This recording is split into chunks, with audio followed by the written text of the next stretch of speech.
ஏன்டா சின்ன பையன் போட்டு இந்த அடி அடிக்கிற? எந்திரியா என்ன? தர்மேந்திர பிரதானுடைய அரட்டல் உருட்டலுக்கே நாங்க பயப்படுறது இல்ல.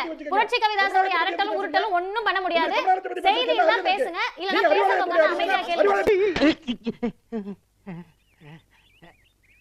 குருநாதா என்ன பாதி முஞ்சிய காணா? நான் தலைப்புக்குள்ள வரேன். இது வந்து நான் எனக்காக சொல்லல. சும்மா இதே ஒரு ஆண்கள் வந்து உட்கார்ந்து பேசினாங்கன்னா நீங்க ஆரம்பிக்கிறப்ப மிரட்டிடுவீங்களா?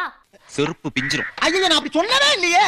பெண்கள் வந்து உட்கார்றாங்கன்னா இந்த அரட்டல் உருட்டல் மிரட்டல்னா வீட்டோட வச்சுக்கணும், கமலாலயத்தோட வச்சுக்கணும்.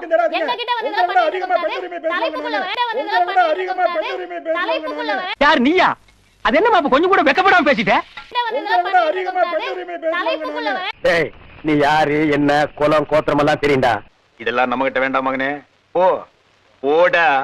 அறிவு தெளிவு இருந்தால், அறிவு நாணயம் இருந்தால், பகுத்தறிவு இருந்தால், நீங்க தான் ஆரம்பிச்சீங்க. கொஞ்சமாவது பகுத்தறிவு இருந்தா ஒன்றிய அரசோட பிரச்சனைக்கு வாங்க. எதுக்குங்க அத சர்வத்தையும் அடக்கிட்டீங்க? மறுபடியும் எங்க வீட்டு பிள்ளை எம்ஜிஆர் மாதிரி எதுக்கு பெல்ட் எல்லாம் கட்டிக்கிட்டு இருக்கீங்க? தரவுகள் இல்லாம தனிமையை தாக்கல் வராதீங்க. இதெல்லாம் உங்களுக்கு இருந்தா அறிவு இருந்தா பகுத்தறிவு இருந்தா தன்மானம் இருந்தா சுயமரியாதை இருந்தா நான் தலைப்புக்கு வரேன். கல்ச்சர் ஆபரேஷன் பண்ண பண்ணி மாதிரி குதிச்சிட்டு இருக்கற. தலைப்புக்குள்ள வாங்க. தலைப்புக்குள்ள வாங்க சார். கண்டென்ட் இல்லாம பேசாதீங்க. அப்படிங்களா? ரொம்ப ரொம்ப சாரி சார். அப்படிதான் பேசுவேன். அப்படிதான் பேசுவேன். ஏங்க திட்டிட்டா நீ பொத்திட்டு உட்கார்ற. நான் பேசுறது வந்து அறிவாலயத்தை பத்தி பேசினாரு. என்ன பண்ணுவீங்க? அமைதியா இருந்தா நான் பேசுவேன். இல்லையா அவர் அப்படியே கத்திக்கிட்டே இருக்காருன்னா எனக்கு ஒரு பிரச்சனையும் கிடையாது. மதிவதி தொடரட்டும். இருக்க புரட்சி கவிதாசன் வந்து அவங்க முடிச்சிட்டோம். பேசுற வரைக்கும் அமைதியா இருந்தேன். நான் தலைப்புக்குள்ள வரேன் சார். எனக்கு உங்க கண்ணு தாங்க. அதே காலையில மூஞ்சி கழுவுங்க. எல்லா இடம் காஞ்சி போச்சு, கண்ணு கட்ட மட்டும் காயிலுங்க. 3வது 5வது 8வதுக்கு பொதுத் தேர்வு வைக்கிறோம்னு சொல்றாங்க. அது தமிழ்நாட்டினுடைய மாநில கல்விக் கொள்கைக்கு எதிரானது.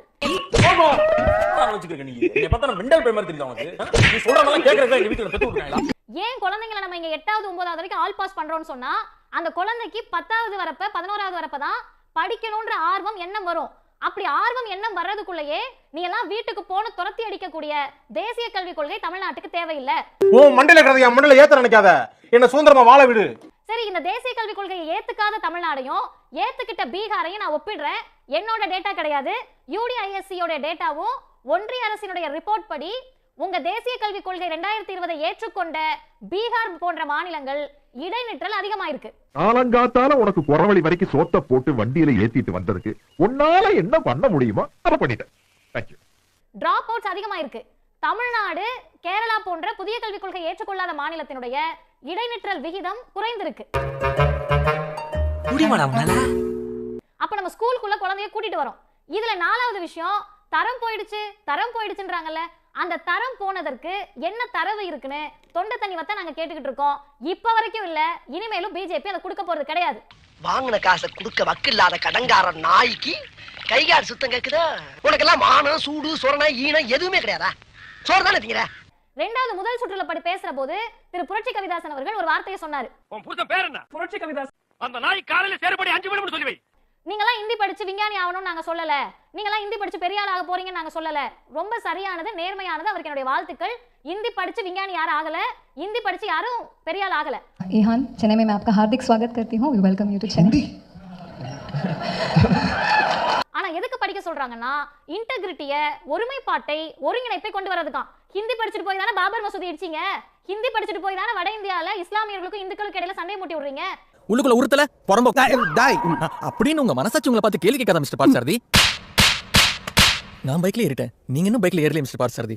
ஹிந்தி படிச்சுட்டு போய் தானே இன்றைக்கு தர்மேந்திர பிரதான் அவ்வளவு துணிச்சலோடு திமுரோடு நீ இதை ஏத்துக்கலனா கொடுக்க முடியாதுன்னு கட்ட பஞ்சாயத்து பண்ணிட்டு இருக்கீங்க. கந்துவட்டி கடை தானே நடத்திட்டு இருக்கு ஒன்றிய அரசு. எந்த நிதியை கேட்டாலும் நீ இதை ஏத்துக்கிட்டாதான் இதை கொடுப்போம்னா கந்துவட்டிக்காரங்களா நீங்க? அதான்டா பண்ணி மேய்க்கிறவன் பூரா பக்கத்துல வச்ச பத்தியா என் புத்திய சப்பல்ஸ்ல அடிக்கிறான். முதல்ல தமிழ்நாடு கேட்கக்கூடியது தமிழ்நாட்டு மக்களுடைய உரிமை. இது திமுகவுடைய உரிமையை பற்றி அவங்க பேசல. இது திராவிட முன்னேற்ற கழகத்தினுடைய தலைவரோட பிரச்சனை கிடையாது. இது ஏதோ தமிழ்நாட்டோட சிஎம்கான பிரச்சனை கிடையாது. இதெல்லாம் பேர் எனக்கு தெரியுமா? உங்களுக்கு 10 பைசா பிரச்சனை கிடையாது. அது அங்கங்க சுத்தி இங்க தான் வரும். ஏன்னா அதுக்கான வேலையை நாங்க உண்மையா பண்ணி வச்சிருக்கோம். கான்ஸ்டிடியூஷன் பேசுறீங்கல்ல, இப்ப சார் கூட கான்ஸ்டிடியூஷன்லாம் எடுத்து காட்டினார்ல. எங்களுக்கு என்ன தெரியுமா ரொம்ப கோபம் வருது? ஆங்கிலத்தை உருப்படியா படிச்சிருந்தா அபிஷியல் லாங்குவேஜுக்கும் பயிற்று மொழிக்கும் அலுவல் மொழிக்கும் வித்தியாசம் தெரிஞ்சிருக்கும். எப்படி தெரியும்? படிச்சிருந்தா தானே தெரியும். நான் மழைக்கு கூட பள்ளிக்கூடம் பக்கம் ஒதுங்கினதில்லை. நீ தெரியலன்னு சொன்னது அந்த தெரியலையா? அப்ப நீங்க ஆங்கிலத்தை ஒழுங்கா படிக்காததுனால அபிஷியல் லாங்குவேஜ் வேற இது வேறன்ற புரிதல் ஒன்றிய கல்வித்துறை அமைச்சருக்கு இல்லாம போயிடுச்சு. ஏய் நீங்க எங்கடா வரீங்க? வெள்ளையும் சொல்லி தொப்பை தள்ளிக்கிட்டு உங்களுக்கு தான் சலதான வைக்கும். ரூல் ஆஃப் லாவா நான் வழக்கறிஞர், அண்ணன் தமிழன் பிரசன்னா வழக்கறிஞர். ரூல் ஆஃப் லானா என்னன்னு கேளுங்க, ஒன்றிய கல்வித்துறை அமைச்சர் போய் கேளுங்க. ரூல் ஆஃப் லா படியா நடக்குது? இவ மூத்திரத்தை குடி, அப்ப கூட உனக்கு புத்தி வராது. நேச்சுரல் ஜஸ்டிஸ்னா முதல்ல என்னன்னு தெரியுமா உங்களுக்கு? எதுவுமே தெரியாம நீங்க ஏதோ பிஜேபி வந்ததுனால மோடி வந்ததுனால இப்படி இவங்க உட்கார்ந்து டிபேட்ல பேசுற ஒரு 4-5 பேர் ஆதரவு வச்சுக்கிட்டு வந்து உட்கார்ந்துட்டு எங்களுக்கு கான்ஸ்டிடியூஷன் பாடம் எடுப்பீங்களா? அதெல்லாம் நாங்க கவலையே படுறது இல்லைங்க. ஓட்டு வாங்கணுமா, சட்டசபைக்கு போகணுமா, சட்டையை கிழிச்சுமா, சண்டை போட்டுமா, பேட்டா வாங்கணுமா, பெட்ஷீட் வாங்கணுமா, அப்படியே போயிட்டே இருப்பாங்க. இந்தியாவுடைய முதல் அரசமைப்பு சட்டத்தை திருத்திய மாநிலம் தமிழ்நாடு. சோஷியல் ஜஸ்டிஸ்க்காக அந்த ஒரு நிமிடம் தேசிய கல்விக் கொள்கையில சமூக நீதியை பற்றி ஒரு வார்த்தை கூட கிடையாது. ரிசர்வேஷனை பத்தின ஒரு வார்த்தை கிடையாது. இவங்க கண்ணை எங்களோட ரிசர்வேஷன் தானே உறுத்துது.